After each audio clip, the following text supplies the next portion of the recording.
Hi, Bill Caskey here, author of Same Game New Rules and founder of the Sales Leadership Academy. As part of the run-up to the launch of the Academy, which is on August 1st, we're providing you some videos, and also if you haven't already, go to the link below and download the Sales Leaders Checklist, 12 ideas to elevate your skills and inspire your team. I think you'll find it very valuable, a lot of good tactical things in there you can start using immediately.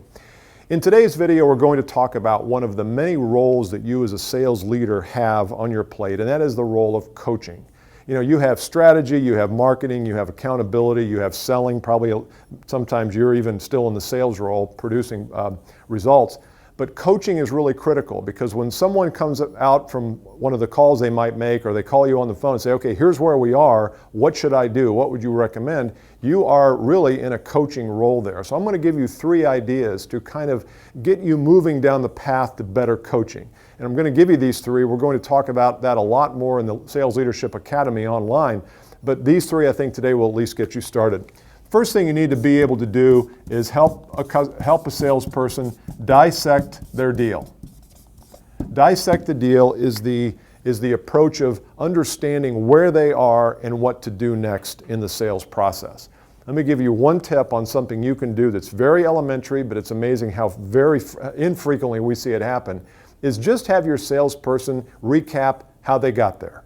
Have them verbally tell you, okay, well, tell me about the situation. What was the first call like? How did you get invited in? Just have them go through it. What happens when you have them dissect the deal is some things will become very apparent, not just to you, but also to them. Sometimes they have to work through things, and when you start to hear them talk about the deal they're in, some very obvious pointers will happen. So there's all sorts of more to this, but dissecting the deal, sometimes just a matter of having your salesperson tell you how they got there.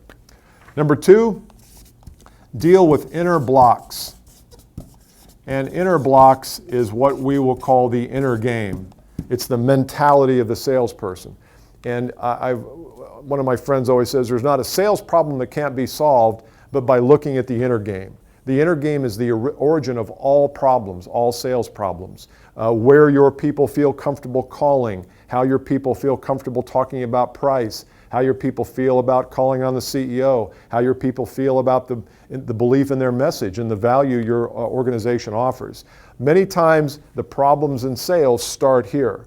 So you can even ask the question when you're with your sales team, either as a group or individually, tell me about your mentality. Because if you start to hear the salesperson say, oh man, you know, Mr. Manager, I really want this business. I really need this business. I got to make a house payment this month. Not that people would tell you that, but they might feel desperate. Well, if they feel desperate and you get that vibe, guess what? Your customer is getting that vibe too. So you want to deal with the inner blocks. Number 3, if you haven't already, do some kind of a personality test, personality assessment, where you can find out some kind of quantifiable and mathematical legitimate assessment of their personality. Some people are very ambitious people. They're drivers using the DISC goal, and there's Myers-Briggs, there's DISC, there's Hogan, which is what we use. But get into this. Start to find out, who do I have on my team? And sometimes what happens is you'll realize that you're trying to get a person to drive and get deals and go out and make calls, and that's just not their personality.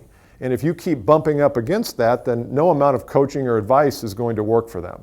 So I would suggest you assess all of your people's personality. You can buy tests for fairly inexpensive today, but just get a sense of who these people are. I would also encourage you to assess for values. What is it that motivates them? What inspires them? What drives them?